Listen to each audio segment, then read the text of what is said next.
now what Daniel 2 brings to the table. And hopefully whatever Daniel 2 brings to the table is all low carb and no sugar. What Daniel 2 brings now to this discussion, because they are going to they up there are going to mingle themselves with the seed of men. Here's one thing that we know about angels and spirits, is they have an estate whereby they don't die.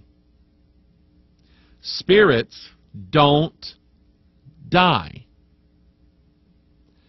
And so let's mingle the spirits, the immortals, in with the mortals. Let's bridge between the two worlds of Krypton and Earth. That was in the movie. Let's do that. So let's make humans into immortals so they can live forever. I'll be honest with you. There's some people I know, I wouldn't want to live in the world with them forever. I guarantee you. Finally, I don't remember if I mentioned this last week or not. This article, filmmaker asserts new evidence on crash of TWA Flight 800. Actually, I had mentioned to you that a press agency found the script, an Al-Qaeda training manual showing people how to hold a shoulder, thing of firing rockets, a shoulder-mounted missile launcher to hit airplanes with. We actually found the training manual. It was embedded inside their Amway teachings, is what it was. They looked like they were having meetings and drawing circles and selling Amway. What they were really doing was teaching these guys how to fire shoulder-fired missiles. And so anyway, we already found the evidence that they've been teaching everybody how to do it. Now here's a guy. This is on CNN, their website. An unreleased documentary on the 1996 TWA Flight 800 explosion offers, quote, solid proof that there was an external detonation, its co-producer said Wednesday. Of course, everyone knows about the eyewitness statements, but we also have corroborating information from the radar data, and the radar data shows an asymmetric explosion coming out of that plane, something that didn't happen in the official theory. Tom Stalkup told CNN's New Day. A number of people have come forward, all saying the same thing, that there was an external force, not from the center wing tank. There's no evidence of that, but there is evidence of an external explosion that brought down that plane. He cited corroborating information from the radar data and complained that not one single eyewitness was allowed to testify. That's unheard of. No, it's not unheard of. You have the FBI and the CIA and the Secret Service filtering through the witnesses to the Dealey Plaza murder of JFK. And only the people who had the official line were allowed to have their statements. And anybody that didn't have the official line, they were told either to change their story or keep their mouth shut, or they were found in an accident somewhere. You have to ask yourself the question, what does this mean? I'm not sure. But it looks like, at bare minimum, there was a cover-up by the Clinton administration or someone in the government at that time to cover up the explosion of Flight 800, TWA Flight 800. Why? Who was on that plane? And you have to ask yourself the question, Bill Clinton's got a body count, a death list, a mile long. Who knew what? And was on that plane? Or was it a terrorist event that got brushed to the side because the Clinton administration didn't want to deal with it or whatever?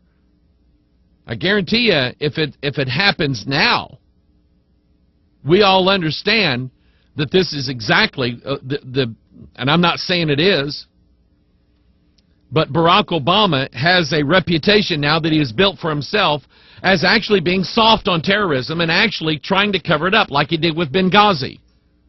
I mean, it would be a no-brainer for us if an airliner exploded midair and you had 20 or so people saying they were out fishing that day and they said, we saw something fly up and hit it. We don't know what it was. That's not what happened. That's not the official story. And we would understand, because Barack Obama is more interested in the Muslim extremists in the Middle East taking control of all of their nations than he is about the protection of the American citizen. He's more interested in that as he goes and bows down to these people. It's a shameful, shameful thing that he's doing. What else here? Human organs, already read that. Where's my Superman thing? Where is it? Let's see here. I did that, I did that, I did that. I need to find it. What happened to it? Here it is. Here it is. Here it is. Here it is. And I'm going to print out some, I got some scriptures here for you. I won't print them out. I'll just leave them up there. I went to see The Man of Steel Saturday.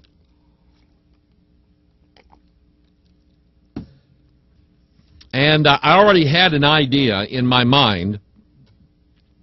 If you remember, I talked about it a few days before the movie actually came out. I just sort of had an idea in my mind that there was just going to be this sort of covert, secret connection with a Messiah figure. And so I went into that with that in mind. Now, some would say, well, you already had that in your mind and you were reading all of this into this movie. That's what you were doing.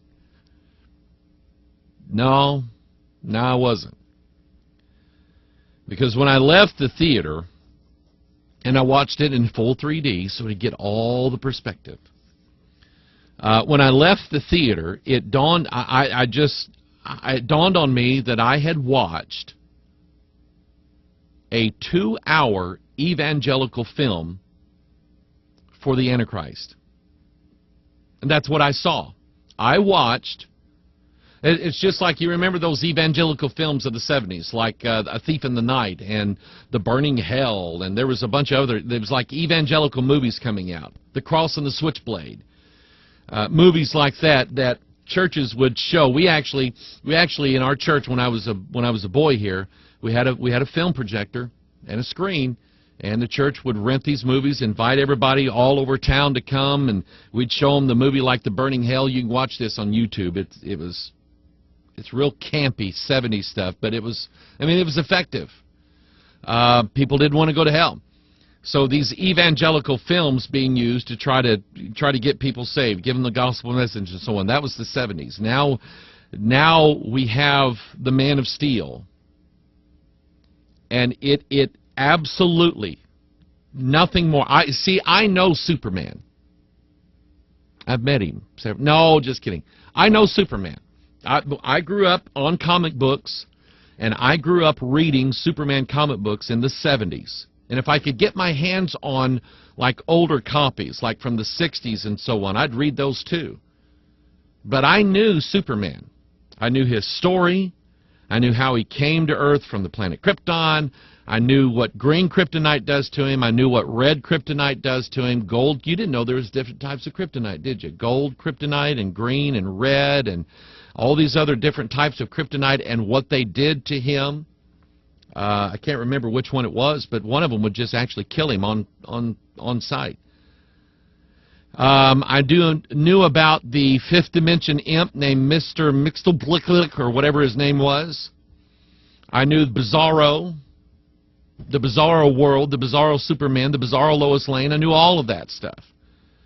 And so when the Superman movie came out in the 70s, it was pretty much a faithful representation of the whole Superman idea. And I can remember there was like just a couple very, very vague references to Superman as like a god or a savior of some kind in the 70s version of Superman. You have sort of Jor-El, who is talking about the son becomes the father and the father the son, and I'm going, yeah, okay.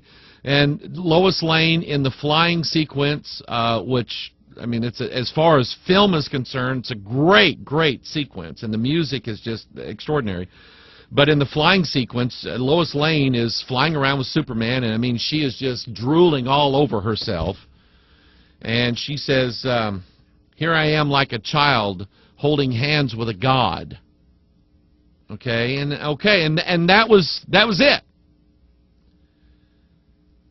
Jump forward now to 2013. In fact, jump forward to June 14th, 2013. And I'm watching the movie, and I'm doing the math. 6, 14, that's 20, plus 13 is 33. Bingo. I get it. I understand the release of the movie on this particular date because of the obvious occult symbolism that goes with it. And so I'm watching this movie, and I'm just going, he's Jesus Christ. He is the Messiah whose Father sent him down to the earth. He's sacrificing himself for all the people on planet Earth, and he's going to destroy his enemies. And everything, every aspect of this movie, they altered the story of Superman.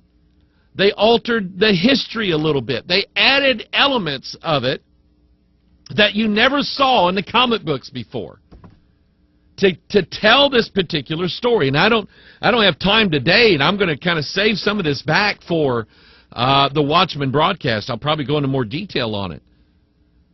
But I'm watching an evangelical film for the Antichrist, and there's no doubt in my mind about it. He specifically says, I'm 33 years old. He's that age. Think about it. At one point, if you know anything about the previous Superman movie, General Zod is the criminal from Krypton. He's come to get Kal-El, which is Superman's kryptonite name. He comes to get Kal-El, and he makes a deal with planet Earth. If you turn him in, I won't destroy your planet. And so young Kal-El, who is Clark Kent, now has to think in his mind, do I turn myself into General Zod and save all of humanity? So in one particular scene, Clark Kent, Kal-El, Superman, he's at a church.